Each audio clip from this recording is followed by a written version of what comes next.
my presentation today is going to be on the bearded dragon. The technical name, the scientific name is Pogona viticeps, and this is for the inland bearded dragon. This is the most popular bearded dragon that's breeded in captivity, and you're supposed to start off with something interesting, so I figured the easiest way to start off the presentation would be with a live bearded dragon. This bearded dragon's name is King Ghidorah. He's why I did a presentation on bearded dragons, because I own him.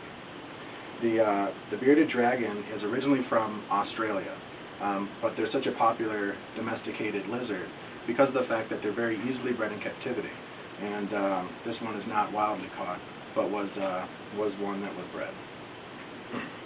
One of the reasons why they're so popular is because they have an easy temperament. There are people that may believe that bearded dragons enjoy us, but mainly he's just tolerating, the human activity, the human contact. And you can see even in a situation like this, where I've taken him out of his area, he's fairly calm. And you can see that it's ready for him to go back into his area here. Let's go ahead.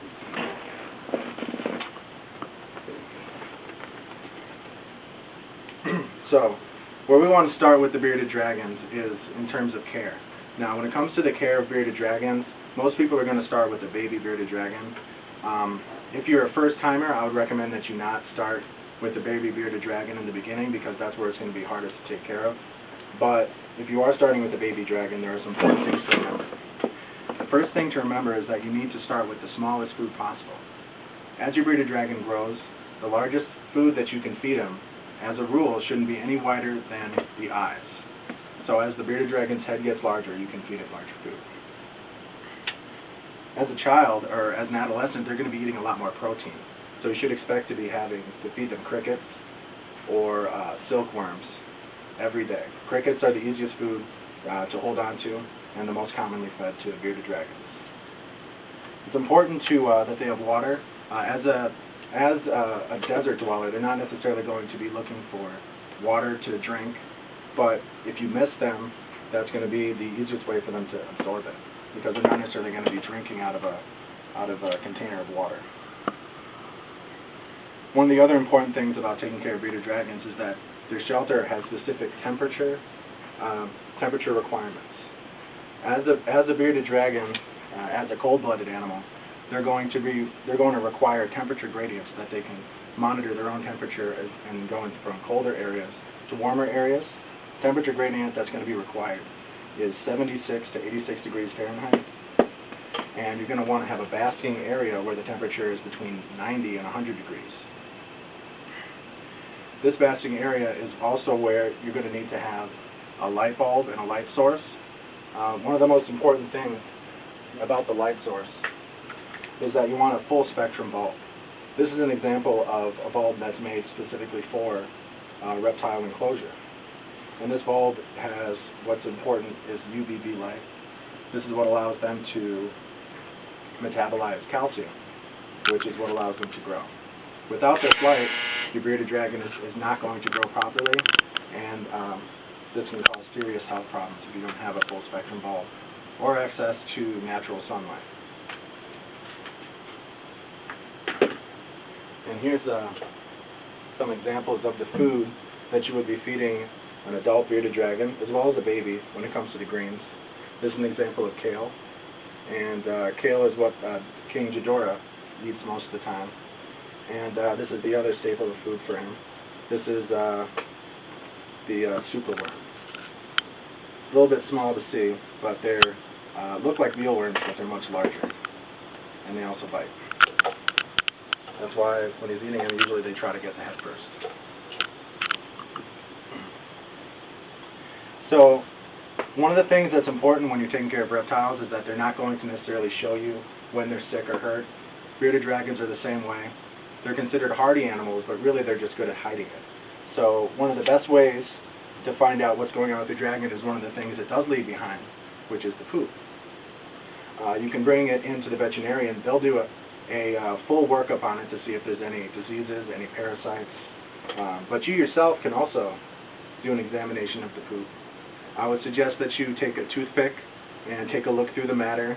You can find out if there's any digestive issues. Look for undigested parts. I know it's gross, but if you have a bearded dragon, then you're going to want to know if there's any problems with it, and that's really the best way you're going to find out. One of the things that was suggested to me by my veterinarian was to use weight as a metric. You want to make sure that your bearded dragon's not losing any weight.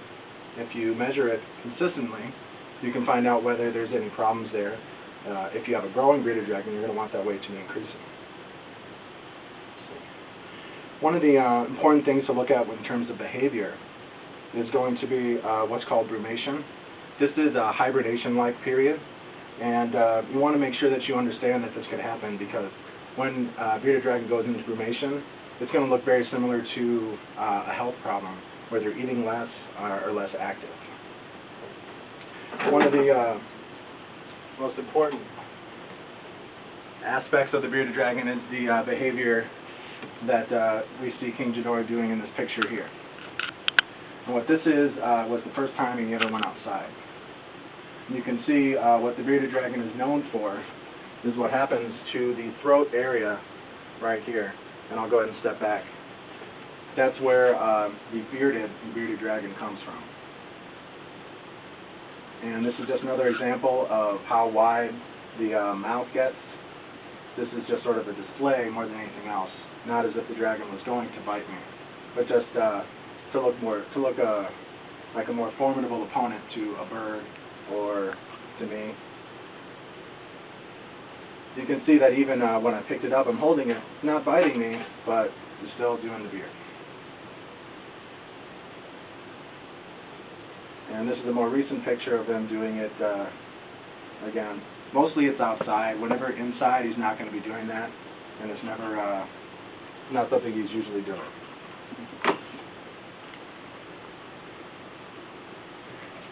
So, in conclusion, what I have to say that is if you're interested in getting a bearded dragon, you have to fully research it first.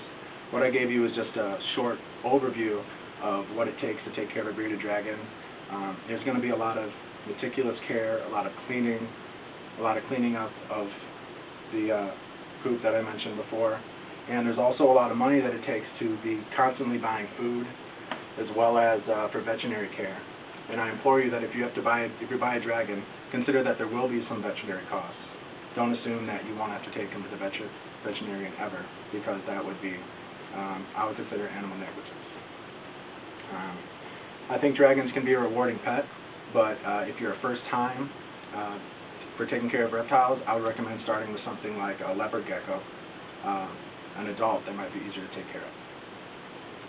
Any questions about bearded dragon? All right, great. Thank you very much.